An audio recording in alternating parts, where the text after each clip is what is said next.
Wow, and I thought the last chapter was action-packed. This was just a treat for me. Absolutely wonderful to see all of the Straw Hats working in unison.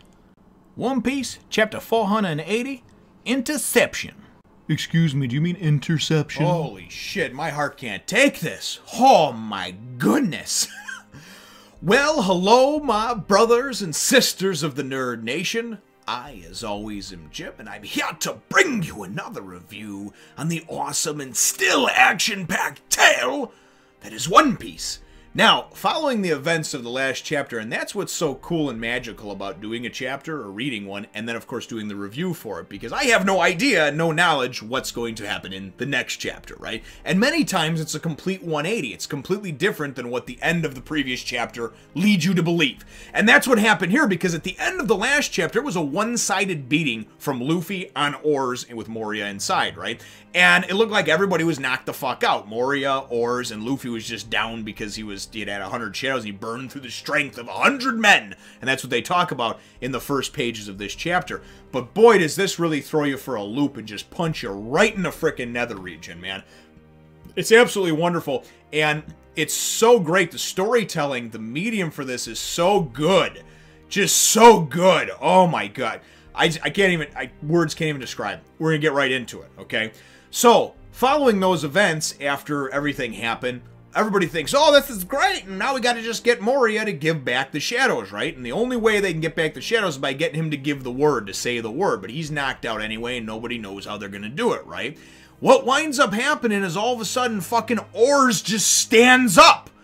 And I'm like, what? Oars stands up, and he's just like, oh, that didn't even hurt. Now, mind you, he is a zombie, and his body has been reanimated and everything else, so I get it that he can't feel pain, but I mean, Luffy pummeled on him, and I would have thought broke and dismantled some different bones and things in his body, and even if he's a reanimated zombie or a corpse or whatever, you would think if you got fucked up and your face gets smashed in, that you can't even see to get back up, but no, I was wrong. It's okay. It happens.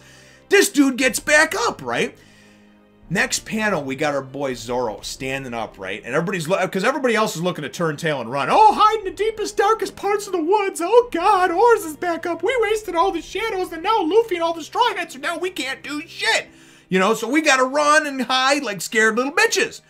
Zoro is standing up all stoic looking in the next, in the next page, next panel with his swords, and he's just like, yeah, I don't know how, but I'm going to fucking take him down. Luffy must have weakened him. I don't know what happened to Luffy and everything like that, but he must have weakened him, and I'm going to take his ass out. Now, mind you, Zoro and everybody else were just fucking unconscious like 3 minutes ago, right?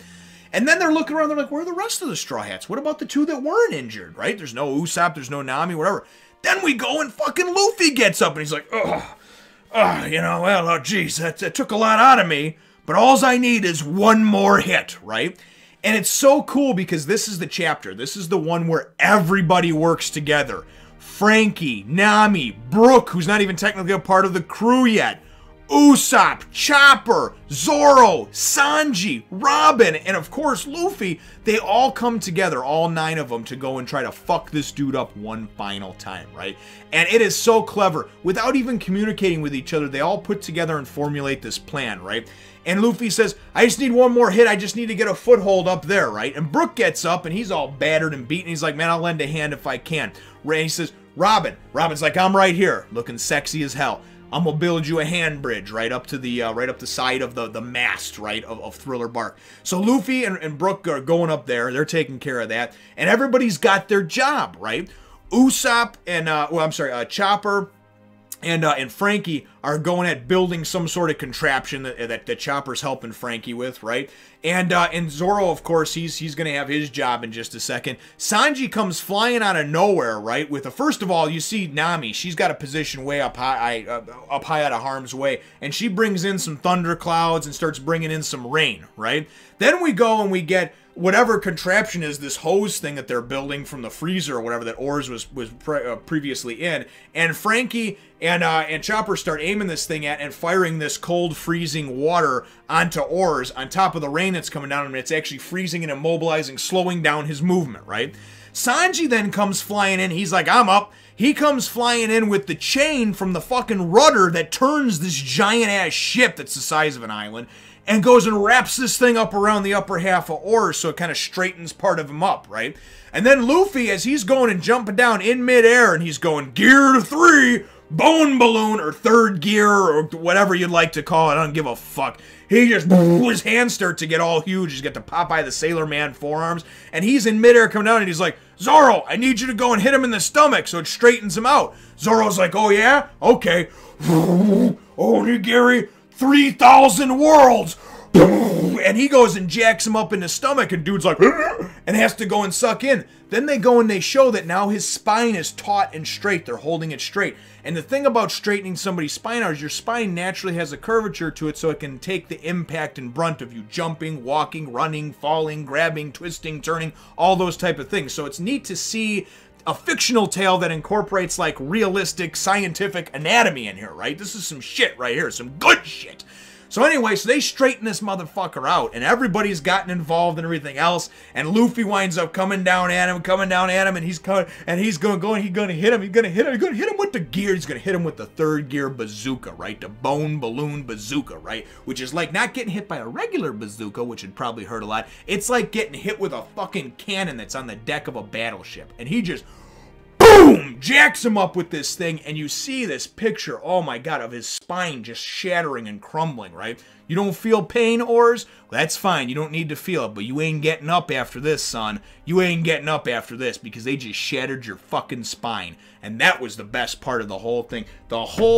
What I've read so far in this whole arc, right? Although it's been good, and at times it was a little lagging, and at other times it was really good. This, for me, right now, this chapter was the pinnacle. Seeing these 9 hapless heroes, yeah, 9. 9 having, fucking putting up the right amount of fingers. I'm so excited, but flustered, and I want to read the next chapter, too. I gotta get this shit done.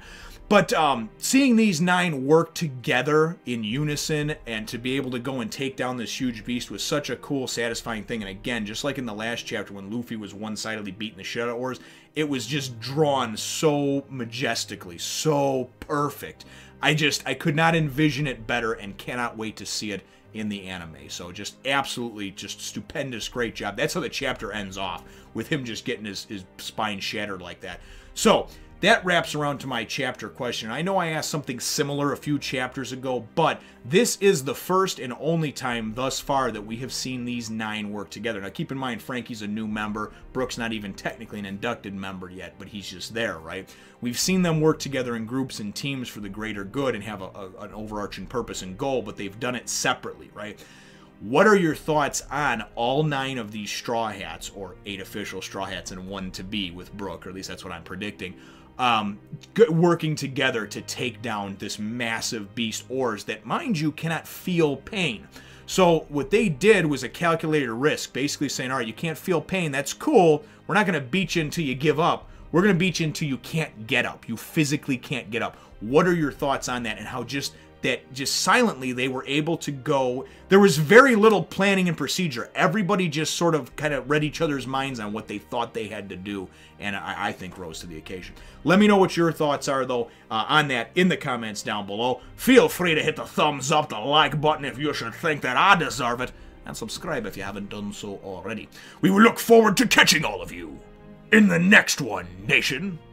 Thank you for watching. Remember to follow me on my other channels and Facebook and Twitter too.